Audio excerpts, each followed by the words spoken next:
कितना मिल्क है इसका रिकॉर्ड अपने पास? 14 लीटर है। 14 लीटर है। इसका 18 लीटर की रिकॉर्डिंग गायत्री। अच्छा, कावेरी कावेरी का कहाँ पे वो करा है? HLDV से रिकॉर्डिंग कराई है। 1.5 महीने का? 1.5 महीने का है। कितना दूध पिलाते हो आप? 1.5 महीने दूध है ना, अभी पीता है।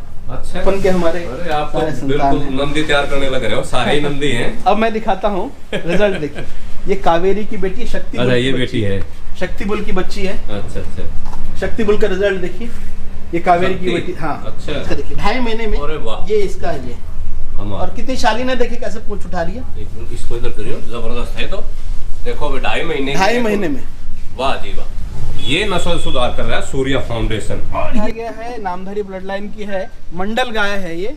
और मुक्तसर मेले में ये चैंपियन रही, ट्रू टू ब्रीड, मतलब ब्रीड में ये चैंपियन रही ये गाय। अच्छा अच्छा। और लगभग ये 18 से 19 किलो का इसका रिकॉर्ड रहा है। अच्छा।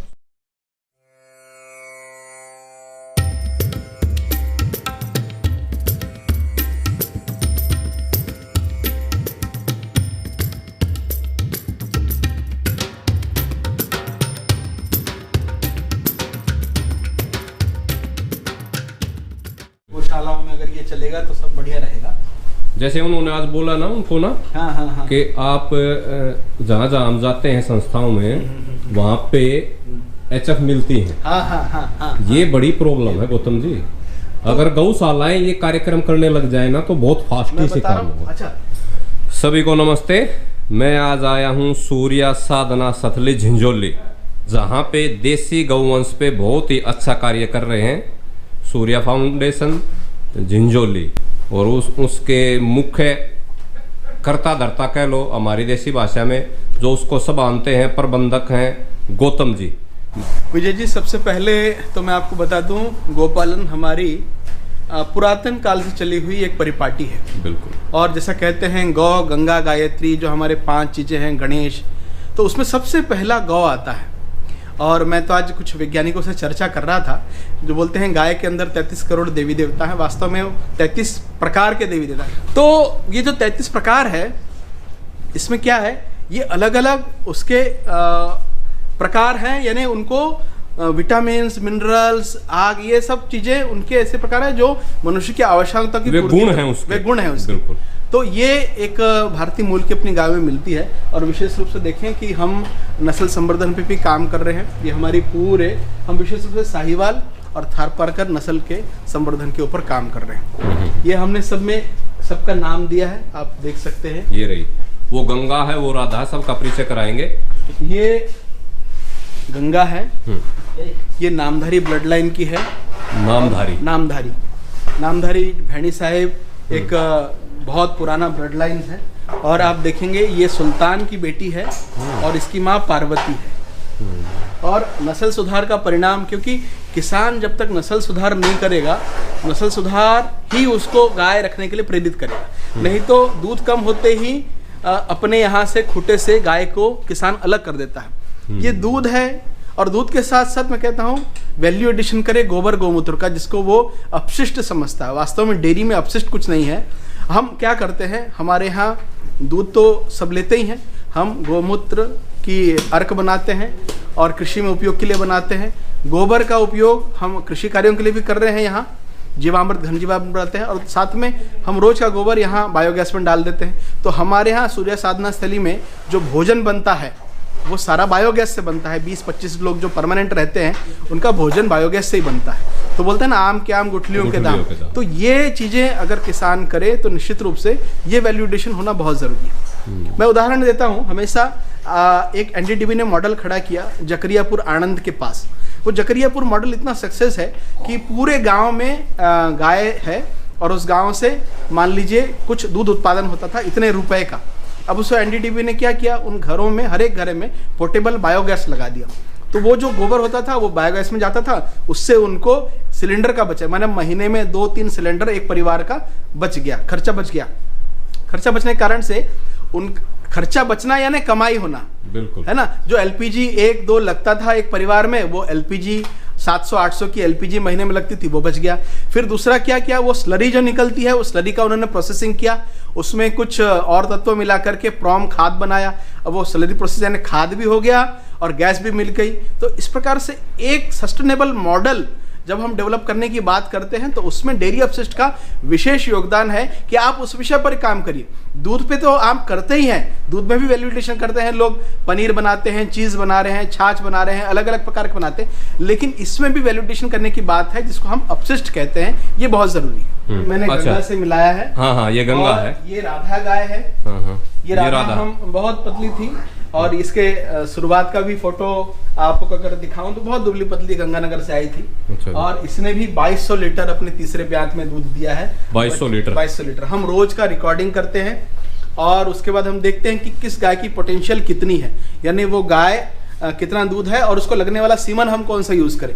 ध्यान में आता है किसान या पशुपालक जब तक कॉपी पेन अपने साथ नहीं रखता है, अपने आय व्यय का हिसाब रखिए। कई लोग बोलते हैं मैं गाय पालता हूं तो मैं हिसाब नहीं करता, तो ये एक बहुत बड़ी बात है। आप जब वैज्ञानिक प्रबंधन करते हैं, आपको अपने दूध का हिसाब, आपको अपने आय का हिसाब, अपने व्यय का हिसाब जब तक नहीं रखेंगे तो उसमें ध्यान में नहीं आएगा। तो इसलिए हमने किया रोज की रिकॉर्डिंग करें। अब इसका 2200 लीटर दूध है एक ब्यात में, इसको लगाने वाला टीका हम कौन सा लगाएं। कई बार लोग ये कंफ्यूज में रहते हैं कि मैंने अपने गाय को S34 लगा दिया या बहुत अच्छे सीमन का 6,000 लीटर का बुल का सीमन लगा दिया तो मेरी गाय सीधा जो है 5,000 लीटर पे। ऐसा नहीं होता है, ये नस्ल सुधार है, ये क्रमिक पद्धति है।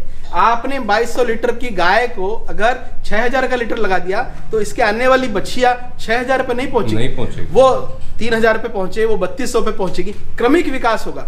इसीलिए ये बहुत जरूरी है कि आपके गाय के अंदर पोटेंशियल कितनी है और आपको कौन सा सीमन लगाए। दूसरी बात मैं कहना चाहूंगा कि हम देखते हैं कि गाय को कौन सा सीमन लगाएं। जब हम विचार करते हैं तो गाय के अंदर कमी देखिए कि आपके गाय के अंदर क्या कमी है। उदाहरण के लिए किसी गाय के गल कंबल छोटे होते हैं, किसी के पैरों का साइज, किसी के हम्प का साइज, इसमें जो कमी है उसको पूर्ति करने वाले बुल का सीमन अगर हम लगाएं तो उसके आने वाले संतति में वो गुण परिलक्षित होते हैं, नस्ल सुधार में हम वृद्धि करते हैं। तो ये बात ब्रीडिंग के समय खास करके ध्यान में रखनी चाहिए। आइए, ये देखिए नंदनी है, वैसे तो ज्यादा ब्यात में है ये, और ये देखेंगे लेकिन ये बहुत शालीन है और इसकी बच्ची ने भी बड़ा अच्छा प्रदर्शन किया है। अच्छा, तो इस प्रकार से ब्रीडिंग का काम हम करते हैं। ये थार पार्कर है। ये थार पार्कर नहीं, हाँ, थार पार्कर है। कितनी बार ब्याई होगी गौतम जी? ये सातवां ब्यात है। इसका 7वां है। कितना मिल्क है इसका रिकॉर्ड अपने पास? 14 लीटर है। 14 लीटर है। चलो बहुत बढ़िया। ये देखिए, ये जमुना है। ये जमुना, ये साहिवाल ही है। ये साहिवाल है, ये भी नामधारी ब्रीड लाइन है। और ये देखिए, हम जब बात करते हैं नस्ल संवर्धन की और देसी गाय की जब बात करते हैं, ये इसे 2 महीने का इसका बछड़ा था और वो बछड़ा किसी कारण मर गया। तो जब नस्ल की प्योरिटी होती है वो तो शालीन होती है, और दूसरी बात दूध देने की कैपेसिटी उसकी इतनी होती है। अभी ये बछड़े के जाने के बाद भी 12 लीटर प्री किल्ड में आई है। अच्छा जी। हाँ, और शालीन है, ये देखिए बहुत शांत है। इसके अब हम अडर की बात करें, इसके शालीनता की बात करें तो ये देखिए मिल्क वैन देखिए, ये देखिए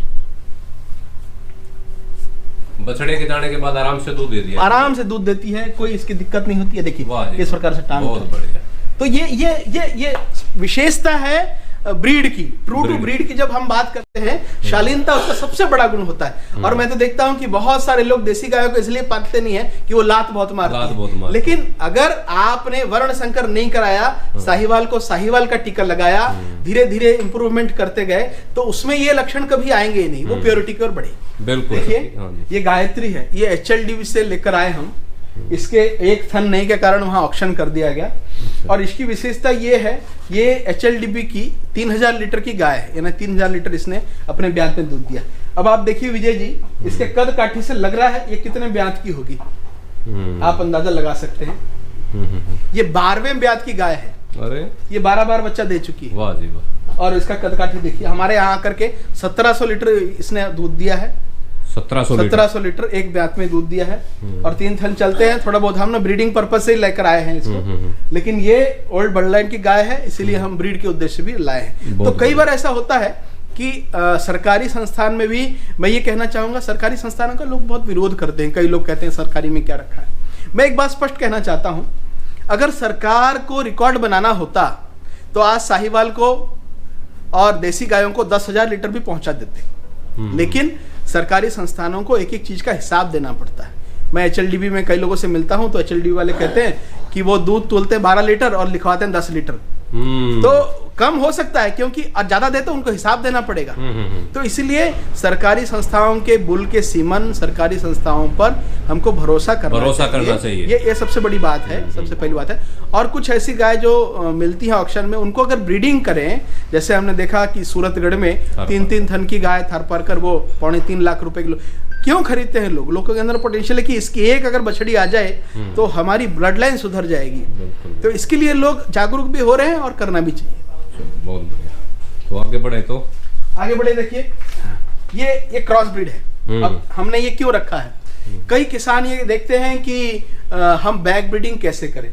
ये हरधेनु एक गाय लुवास ने जो बनाई क्रॉस ब्रीड गाय, अब हमने उसमें बैक ब्रीडिंग का सीमन लगाया। इसमें हमने NDRI का बुल, सबसे अच्छा NDRI का बुल, उसका सीमन लगाया इसको। अब ये उसकी बच्ची आई है, ये भी बहुत शालीन है। और ये देखिए, ये अभी 2-3 महीने में ब्याने वाली है। किसानों को मैं यही कहना चाहता हूं, आपके घर में कोई भी गाय है, आप उसको अच्छे देसी गायों का सीमन लगाएं, तो क्या होगा, आपको वो गाय बेचनी नहीं पड़ेगी। उसी से ही आप धीरे धीरे अपनी नस्ल सुधार कर सकते हैं। अब ये इसकी बच्ची आएगी, ये मान लो 50% में है, इसकी बच्ची आएगी तो 70% में आएगी। फिर उसके बाद धीरे धीरे ये नस्ल सुधार होगा। और मुझे लगता है कि ऐसे में दूध की पूर्ति भी हो जाएगी और आपका नस्ल सुधार भी हो जाएगा। ये हमारा 2356 का बच्चा है। 2356? हाँ, ये NDRI का वो हमारा बुल था हमारे पास। अच्छा, वो बुल था यहाँ पे? हाँ, हमारे पास है। अच्छा, अभी 1 महीना पहले हमने किया। ये 2356 का देखिए, क्वालिटी देखिए, हम्प देखिए, इसका बछड़ा है, गजब बछड़ा है। और ये देखिए 1.5 महीने का ये बच्चा है, इसकी क्वालिटी देखिए। 1.5 महीने का? 1.5 महीने का है। कितना दूध पिलाते हो आप? 1.5 महीने 2 थन अभी पीता है। अच्छा जी, 2 थन। और आइए और आकर दिखाता हूँ। ये देखिए, ये हमारी गायत्री का बच्चा है, जिसको मैंने बोला कि वो 3 HLDB की 3000 लीटर की गाय है। और ये देखिए, ये 2 ब्लड लाइन का मिल है, मतलब NDRI का 2356 का बेटा है और इसकी माँ HLDB की 714 नंबर की गाय है। अच्छा, अब देखिए, ये आने वाले दिनों में इसका कैरेक्टर देखिए। अब इसका गलकंबल देखिए, अद्भुत। ये गलकंबल देखिए। अब ये 2.5 महीने का है, इसका गलकंबल, इसका हम, और इसका क्वालिटी देखिए, ब्रीड कैरेक्टर्स देखिए, ये जबरदस्त। तो 2 लाइन जब मिलती है, जैसे हमारे यहाँ विवाह में भी अलग अलग गोत्र के जो करते हैं, सगोत्र शादी नहीं करते, तो 2 लाइन जब मिलती है तो कैरेक्टर्स में इतना बढ़िया सुधार आता है कि वो लाइन बहुत बढ़िया होती है। ये देखिए, बहुत बढ़िया। ये भी बछड़ा? ये भी 2356 के हमारे। अरे आप तो बिल्कुल नंदी तैयार करने लग रहे हो, सारे ही नंदी हैं। अब मैं दिखाता हूँ रिजल्ट देखिए। ये कावेरी की बेटी शक्ति, ये बेटी है, शक्ति बुल की बच्ची है। अच्छा, शक्ति बुल का रिजल्ट देखिए। ये कावेरी की बेटी, हाँ, अच्छा, शक्ति जो सॉर्टेड सीमन है उसकी ये बेटी है। और ये हमारी थारपारकर गाय है, उसको हमारे 2356 ने क्रॉस कर दिया था। अब ये जो नंदिनी है उसकी बेटी है। अब ये देखिए इसकी शालीनता, और आप देखिए इसका, ये देखिए कितने कम, ये 2.5 महीने की है। 2.5 महीने में इसका देखिए आप, ये इसका देखिए 2.5 महीने में ये इसका ये, और कितनी शालीन है, देखिए कैसे पूंछ उठा रही है। इसको इधर करियो, जबरदस्त है। तो देखो 2.5 महीने में, वाह जी वाह। ये नस्ल सुधार कर रहा है सूर्या फाउंडेशन। और ये इसका गलकंबल देखिए, जबरदस्त, कमाल कर रखा है गौतम जी, आपने अच्छा काम किया। बहुत अच्छी बछड़ी इन दोनों। ये नंदी भी अच्छे तैयार होंगे बिल्कुल, और ये बछड़ियां भी बहुत अच्छी तैयार होंगी। बहुत बढ़िया। इसका 18 लीटर की रिकॉर्डिंग गायत्री। अच्छा, कावेरी का कहाँ पे वो करा है? HLDB से रिकॉर्डिंग कराई है स्टेट में। अच्छा, 18 लीटर की रिकॉर्डिंग। 18 लीटर का इसका रिकॉर्ड है भाई, बहुत बढ़िया। और इसी की बेटी है सिंधु। उसकी बेटी ये है, 2 दांत में इसने 14 लीटर दूध दिया है। 14 लीटर दूध दिया, वाह, बहुत बढ़िया। ये मंडल गाय है और ये मंडल नामधारी ब्लड लाइन है। ये कदकाठी इसकी देखिए, ये पूरे ब्यात में मुझे लगता है अब आगे 8-10 बच्चे देगी या 6-7 बच्चे देगी, लेकिन अब हम एम्ब्रियो पर इसके काम करेंगे तो आने वाले दिनों में 20 से 25 बच्चे ये देगी। ये कदकाठी, इसकी हाइट लेंथ देखिए, जबरदस्त। और मुक्तसर मेले में ये चैंपियन रही, ट्रू टू ब्रीड, मतलब ब्रीड में ये चैंपियन रही ये गाय। अच्छा। और लगभग ये 18 से 19 किलो का इसका रिकॉर्ड रहा है। अच्छा, मतलब करेक्टर में ये चैंपियन रही, ब्रीड बाई चैंपियन रही है। और 18 किलो तक का इसका रिकॉर्ड भी रहा है मिल्क का भी। बहुत बढ़िया।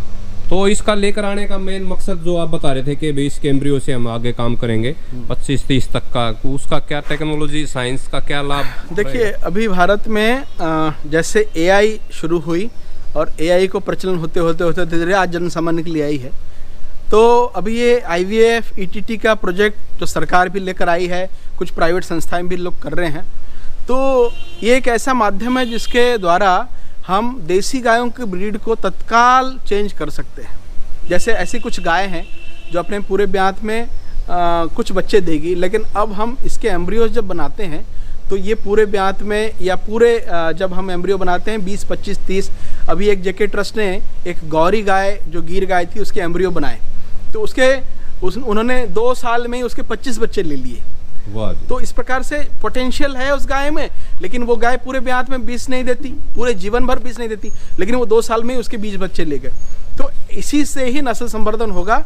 और ये जन सामान्य को सुलभ करने के लिए सरकार ने भी एक योजना निकाली है कि किसान के यहाँ द्वार पर जाकर एम्ब्रियो ट्रांसफ़र करेंगे, और कुछ सरकारी संस्थान भी कर रहे हैं। तो हम कोशिश कर रहे हैं इसको एम्ब्रियो के रूप में इसको आगे बढ़ाने के लिए। लुप्त होती नस्ल को जितनी जल्दी से बचाया जाएगा उसका ये सबसे अच्छा तरीका है कि एम्ब्रियो लेके उसको ज़्यादा से ज़्यादा। और दूसरा, गौशालाओं के लिए तो ये वरदान है। गौशालाओं जिस प्रकार से नस्ल संवर्धन पे अगर काम करेंगे तो उनके लिए ही बड़ा फ़ायदा होगा, गौशालाओं और बाकी सबके लिए। जहाँ बड़ा हर्ड है, जहाँ एक साथ 200 एनिमल्स हैं, 200 गाय हैं, 50 गाय हैं, उन सब के लिए भी एक कारगर कदम है।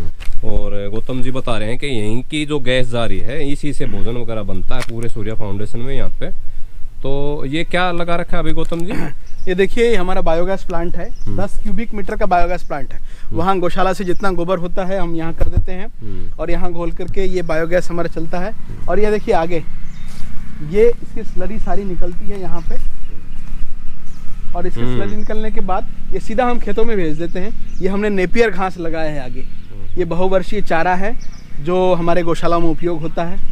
और यहाँ से 25 लोगों का जो भोजन है वो महीने भर का यही बायोगैस से बनता है। यानी लगभग 5 सिलेंडर, 10 क्यूबिक मीटर का है, लगभग 5 सिलेंडर महीने के हमारे इससे मिलते हैं। यानी 5 सिलेंडर हमारा बचता है, उसका पैसा बचता है। तो इसीलिए ये इंटीग्रेटेड मॉडल जब किसान अपने यहाँ अप्लाई करते हैं कि गोपालन करें, बायोगैस लगाएं, उसकी स्लरी का प्रोसेसिंग करें, उसके जीवामृत। अभी हम देखिए यहाँ किस प्रकार से हम जीवामृत, घन जीवामृत बनाते हैं। अभी ये जो स्लरी इकट्ठा हुई, इसी में थोड़ा गुड़ डाल दिया, इसी में थोड़ा सा बेसन डाल दिया, और इसी में गौमूत्र तो है ही है, और यही जीवामृत बन जाता है। जीवामृत बन जाता है। और नहीं हुआ तो दूसरे में हम क्या, थोड़ा गौ कृपा अमृतम इसमें 200 लीटर डाल दिया, इतने अच्छा, थोड़ा गुड़ डाल दिया, छाछ डाल दिया, तो वो गौ कृपा अमृत बन गया। और इसी को पूरा हमने पूरे उस पर भेज दिया। अलग से कुछ काम करने की जरूरत नहीं है, ये सीधा ये जो सर्किल है। और हमारे ऋषि मुनि जो पहले से कहते थे कि भूमि, मनुष्य और गाय, ये गोल्डन ट्रायंगल है, तीनों एक दूसरे के बिना अधूरे हैं, और ये तीनों एक चेन है। इसकी कमी को हम लोग इसको ठीक कर रहे हैं, और ये एक दूसरे पर आधारित है, इसका प्रयास करें। बहुत बहुत धन्यवाद।